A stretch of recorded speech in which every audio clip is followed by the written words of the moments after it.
Hello friends, welcome to my YouTube channel study G K by Avinash Kumar. तो आज हम लोग भारतीय संविधान के भाग 3 को देखेंगे। तो चलिए शुरू करते हैं भारतीय संविधान के भाग 3। तो चलिए देखते हैं भारतीय संविधान के भाग 3 का पहला क्वेश्चन। तो किस बार संपत्ति के अधिकार को मौलिक अधिकारों की सूची से हटा दिया गया? तो 1979 ईस्वी में 44वें संविधान संशोधन के द्वारा। किस वर्ष संपत्ति के अधिकार को मौलिक अधिकारों की सूची से हटा दिया गया? तो 1979 ईस्वी में 44वें संविधान संशोधन के द्वारा। नेक्स्ट क्वेश्चन देखते हैं, संविधान में मूल कर्तव्य का प्रावधान कब किया गया? तो 1976 ईस्वी में 42वें संविधान संशोधन के द्वारा ये प्रावधान किया गया था। संविधान में मूल कर्तव्य का प्रावधान कब किया गया था? तो 1976 ईस्वी में 42वें संविधान संशोधन के द्वारा। नेक्स्ट क्वेश्चन देखते हैं, भारत के संविधान में कितने मूल कर्तव्यों का प्रावधान है? तो 10 मूल कर्तव्यों का प्रावधान है। भारत के संविधान में कितने मूल कर्तव्यों का प्रावधान है? तो 10 मूल कर्तव्यों का प्रावधान है। नेक्स्ट क्वेश्चन, भारतीय संविधान के किस अनुच्छेद में संविधान संशोधन प्रक्रिया की चर्चा है? तो अनुच्छेद 368। भारतीय संविधान के किस अनुच्छेद में संविधान संशोधन प्रक्रिया की चर्चा है? तो इसका आंसर हो जाएगा अनुच्छेद 368।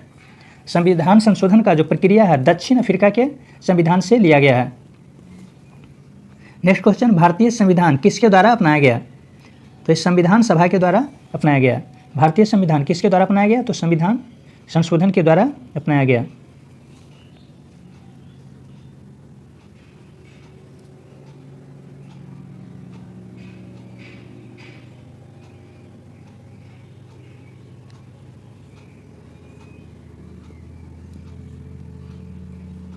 नेक्स्ट क्वेश्चन देखते हैं, संविधान में कल्याणकारी राज्य की अवधारणा किसमें निहित है? तो राज्य के नीति निर्देशक तत्व में। राज्य के नीति निर्देशक तत्व में संविधान में कल्याणकारी राज्य की अवधारणा किसमें निहित है? तो राज्य के नीति निर्देशक तत्व में। नेक्स्ट क्वेश्चन देखते हैं, भारतीय संविधान में राज्य के नीति निर्देशक तत्व के विचार कहाँ से लिए गए हैं? तो इसका आंसर हो जाएगा आयरलैंड। भारतीय संविधान में राज्य के नीति निर्देशक तत्व के विचार कहाँ से लिए गए हैं? तो ये आयरलैंड के संविधान से लिया गया है। नेक्स्ट क्वेश्चन, नीति निर्देशक सिद्धांतों का महत्व किसके लिए है? तो राज्य के लिए। नीति निर्देशक सिद्धांतों का महत्व किसके लिए है? तो राज्य के लिए है। नेक्स्ट क्वेश्चन देखते हैं, भारतीय संविधान के किस भाग को उसकी आत्मा की संज्ञा दी जाती है? तो प्रस्तावना एवं संवैधानिक उपचारों का अधिकार को। भारतीय संविधान के किस भाग को उसकी आत्मा की संज्ञा दी जाती है? तो प्रस्तावना एवं संवैधानिक उपचारों के अधिकार को।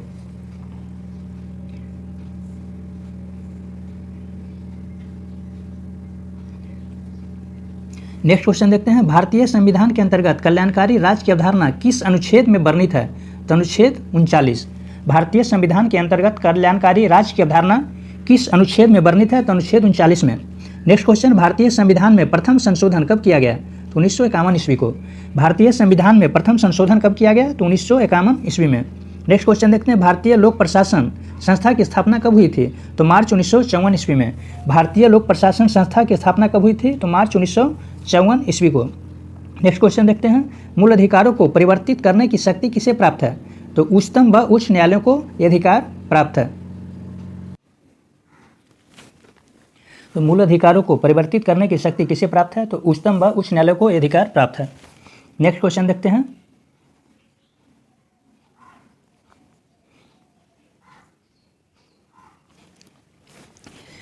देखते हैं, मौलिक अधिकार संविधान के किस भाग में वर्णित है? तो तीसरे भाग में वर्णित है। मौलिक अधिकार संविधान के किस भाग में वर्णित है? तो तीसरे भाग में। नेक्स्ट क्वेश्चन, नागरिकों को विधि के समता का अधिकार किस अनुच्छेद के अनुसार प्राप्त है? तो क्या हो जाएगा? अनुच्छेद 14। अनुच्छेद 14 में नागरिकों को विधि के समता का अधिकार प्राप्त है। नेक्स्ट क्वेश्चन देखते हैं, संविधान के किस अनुच्छेद द्वारा नागरिकों को नौकरी एवं रोजगार में अवसर की समता का अधिकार दिया गया है? तो अनुच्छेद 16 के द्वारा। संविधान के किस अनुच्छेद के द्वारा नागरिकों को नौकरी एवं रोजगार में अवसर की समता का अधिकार दिया गया है? तो अनुच्छेद 16 के द्वारा।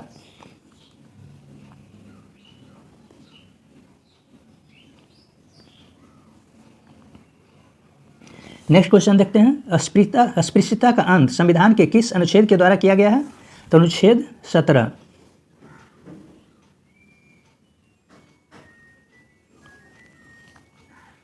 अस्पृश्यता का अंत संविधान के किस अनुच्छेद के द्वारा किया गया है? तो अनुच्छेद 17 के द्वारा किया गया है। नेक्स्ट क्वेश्चन, नेक्स्ट क्वेश्चन देखते हैं,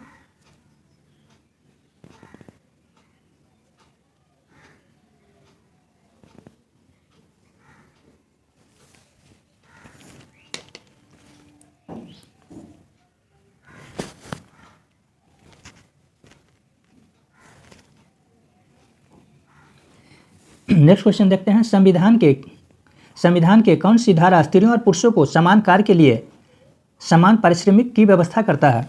संविधान की कौन सी धारा स्त्रियों और पुरुषों को समान कार्य के लिए समान पारिश्रमिक यानी समान वेतन की व्यवस्था करता है? तो अनुच्छेद 39। संविधान की कौन सी धारा स्त्रियों और पुरुषों को समान कार्य के लिए समान पारिश्रमिक की व्यवस्था करता है? तो अनुच्छेद 39। नेक्स्ट क्वेश्चन देखते हैं, संविधान के अनुच्छेद 23 एवं 24 द्वारा नागरिकों को कौन से मौलिक अधिकार दिए गए हैं? तो शोषण के विरुद्ध अधिकार।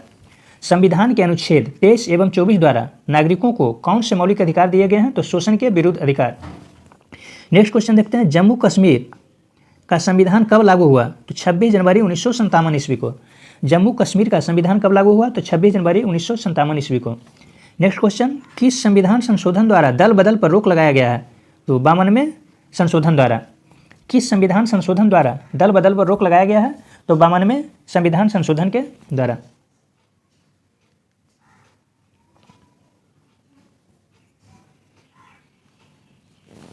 नेक्स्ट क्वेश्चन देखते हैं, संविधान के अनुच्छेद 352 का संबंध किससे है? संविधान के अनुच्छेद 352 का संबंध किससे है? तो राष्ट्रपति के आपात अधिकार से।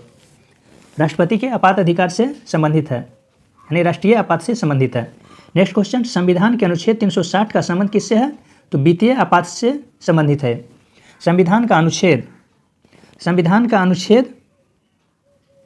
360 का संबंध किससे है? तो वित्तीय आपात से संबंधित है। नेक्स्ट क्वेश्चन देखते हैं, भारत का विभाजन कब और किस आधार पर हुआ? 1947 को धर्म के आधार पर। भारत का विभाजन कब और किस आधार पर हुआ? तो 1947 ईस्वी को धर्म के आधार पर। नेक्स्ट क्वेश्चन, भारत का राष्ट्रध्वज कब स्वीकार किया गया? तो 22 जुलाई 1947 ईस्वी को इसे स्वीकार किया गया था। भारत का राष्ट्रध्वज कब स्वीकार किया गया? तो 22 जुलाई 1947 ईस्वी को। नेक्स्ट क्वेश्चन, सत्यमेव जयते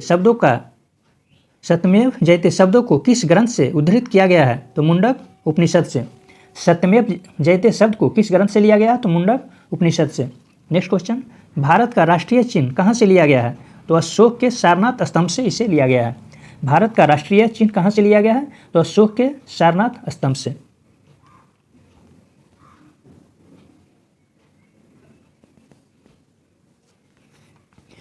नेक्स्ट क्वेश्चन देखते हैं, भारत के राष्ट्रगान के रचयिता कौन हैं? तो रविंद्रनाथ टैगोर। भारत के राष्ट्रगान के रचयिता कौन है? तो रविंद्रनाथ टैगोर। रविंद्रनाथ टैगोर बांग्लादेश के राष्ट्रगान के भी रचयिता हैं।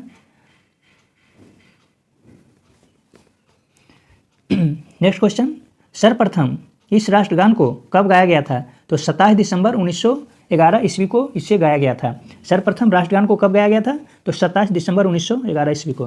नेक्स्ट क्वेश्चन, राष्ट्रगान को गाने में कितना समय लगना चाहिए? तो 52 से 53 सेकंड का समय लगना चाहिए। राष्ट्रगान को गाने में कितना समय लगना चाहिए? तो 52 से 53 सेकंड का समय। नेक्स्ट क्वेश्चन, संविधान सभा द्वारा इस राष्ट्रगान को कब स्वीकार किया गया? तो 24 जनवरी 1950 ईस्वी को। संविधान सभा द्वारा राष्ट्रगान को कब स्वीकार किया गया? तो 24 जनवरी 1950 ईस्वी को। नेक्स्ट क्वेश्चन, भारत के राष्ट्रीय गीत के रचयिता कौन हैं? तो बंकिम चंद्र चटर्जी। भारत के राष्ट्रीय गीत के रचयिता कौन हैं? तो बंकिम चंद्र चटर्जी।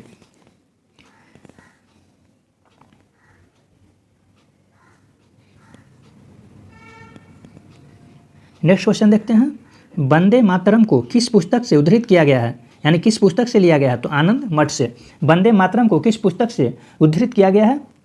तो आनंद मठ से।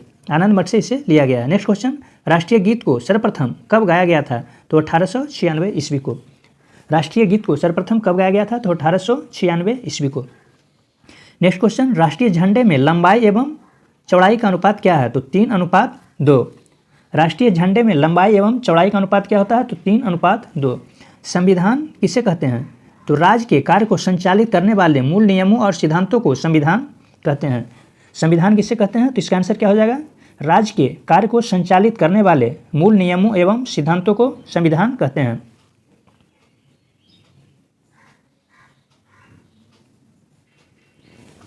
नेक्स्ट क्वेश्चन देखते हैं, वयस्क मताधिकार से आप क्या समझते हैं? वयस्क मताधिकार से आप क्या समझते हैं? तो 18 वर्ष की आयु वाले स्त्रियों एवं पुरुषों को संविधान के अंतर्गत मत डालने यानी वोट डालने के प्रदत्त अधिकार को वयस्क मताधिकार कहा जाता है या कहते हैं। 18 वर्ष की आयु वाले स्त्रियों एवं पुरुषों को संविधान के अंतर्गत मत डालने के प्रदत्त अधिकार को वयस्क मताधिकार कहते हैं। नेक्स्ट क्वेश्चन देखते हैं, गणतंत्र राष्ट्र किसे कहते हैं? गणतंत्र राष्ट्र किसे कहते हैं? तो जहाँ जनता के द्वारा और जनता के लिए शासन होता है उसे गणतंत्र राष्ट्र कहते हैं। गणतंत्र राष्ट्र किसे कहते हैं? तो जहाँ जनता के द्वारा और जनता के लिए शासन होता है उसे गणतंत्र राष्ट्र कहते हैं। नेक्स्ट क्वेश्चन देखते हैं, भारत के राष्ट्रपति के निवास स्थान पर कैसा झंडा फहराया जाता है? तो इसका आंसर क्या होगा? उस झंडे के एक खाने में राष्ट्रीय चिन्ह है जिसका अर्थ एकता है, दूसरे खाने में हाथी है जिसका अर्थ धैर्य है तथा शांति, तीसरे में तुली है जिसका अर्थ है समान न्याय।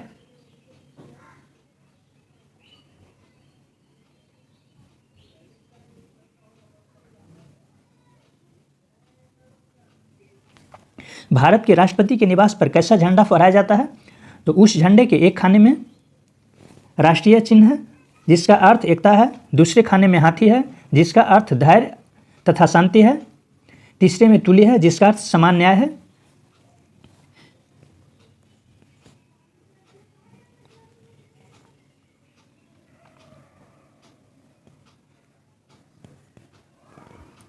नेक्स्ट क्वेश्चन देखते हैं, राष्ट्रध्वज का स्वरूप क्या है?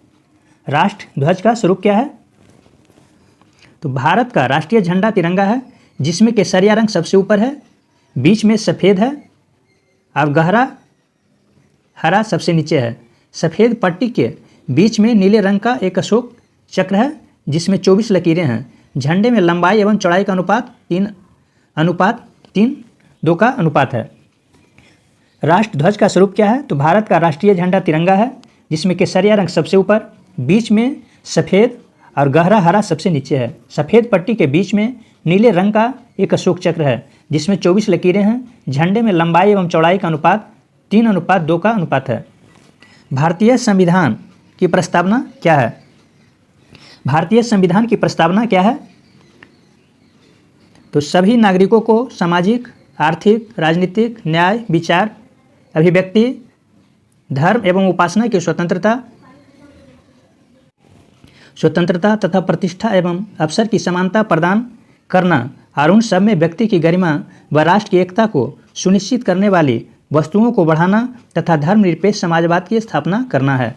भारतीय संविधान की प्रस्तावना क्या है? तो सभी नागरिकों को सामाजिक, आर्थिक, राजनीतिक, न्याय, विचार, अभिव्यक्ति, धर्म एवं उपासना की स्वतंत्रता तथा प्रतिष्ठा एवं अवसर की समानता प्रदान करना और उन सब में व्यक्ति की गरिमा व राष्ट्र की एकता को सुनिश्चित करने वाली वस्तुओं को बढ़ाना तथा धर्मनिरपेक्ष समाजवाद की स्थापना करना।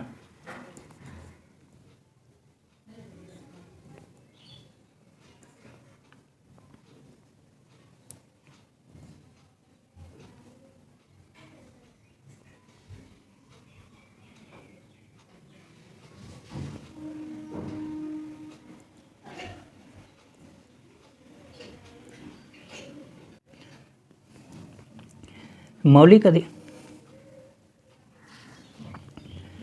अधिकार से आप क्या समझते हैं? तो व्यक्ति के बहुमुखी विकास के लिए संविधान की ओर से प्रदान किया गया अधिकार मौलिक अधिकार कहलाता है। मौलिक अधिकार से आप क्या समझते हैं? तो व्यक्ति के बहुमुखी विकास के लिए संविधान की ओर से प्रदान किया गया अधिकार मौलिक अधिकार कहलाता है। नेक्स्ट क्वेश्चन, मौलिक अधिकार कितने प्रकार के होते हैं? तो इसका आंसर क्या हो जाएगा? संविधान के द्वारा नागरिकों को 6 प्रकार के मौलिक अधिकार प्रदान किए गए हैं। पहला क्या है? समानता का अधिकार, दूसरा स्वतंत्रता का अधिकार, तीसरा शोषण के विरुद्ध अधिकार और चौथा धार्मिक स्वतंत्रता का अधिकार, पांचवा शिक्षा एवं संस्कृति का अधिकार और छठा संवैधानिक उपचारों का अधिकार। मौलिक अधिकार कितने प्रकार के होते हैं? तो संविधान के द्वारा नागरिकों को 6 प्रकार के मौलिक अधिकार प्रदान किए गए हैं। समानता का अधिकार, स्वतंत्रता का अधिकार दूसरा होगा, तीसरा शोषण के विरुद्ध अधिकार, चौथा धार्मिक स्वतंत्रता का अधिकार, पांचवा शिक्षा एवं संस्कृति का अधिकार, छठा संवैधानिक उपचारों का अधिकार।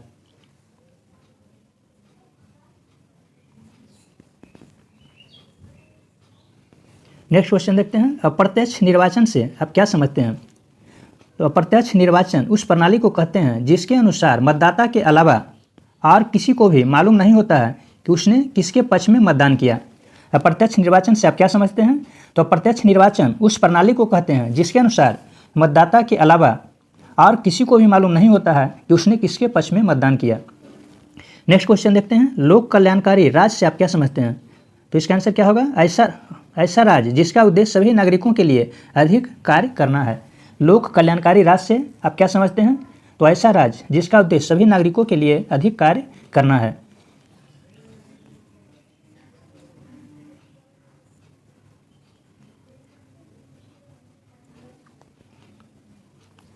नेक्स्ट क्वेश्चन देखते हैं, भारतीय संविधान की 8वीं अनुसूची में कुल कितनी भाषाएं हैं? भारतीय संविधान की 8वीं अनुसूची में कुल कितनी भाषाएं हैं? तो भारतीय संविधान की 8वीं अनुसूची में कुल 22 भाषाएं हैं, जो इस प्रकार हैं। भारतीय संविधान की 8वीं अनुसूची में कुल 22 भाषाएं हैं, जो इस प्रकार हैं।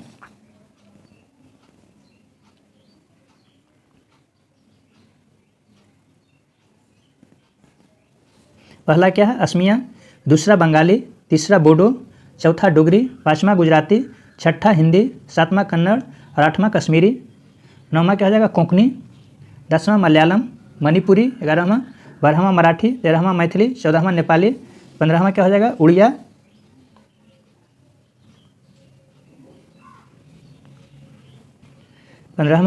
16वां पंजाबी, 17वां संस्कृत, 18वां संथाली, 19वां सिंधी, 20वां तमिल और 21वां तेलुगु और 22वां उर्दू। तो इस प्रकार भारतीय संविधान की 8वीं अनुसूची में कुल 22 भाषाएं हैं। असमिया, बंगाली, बोडो, डोगरी, गुजराती, हिंदी, कन्नड़, कश्मीरी, कोंकणी, मलयालम, मणिपुरी, मराठी, मैथिली, नेपाली, उड़िया, पंजाबी, संस्कृत, संथाली, सिंधी, तमिल, तेलुगु और उर्दू।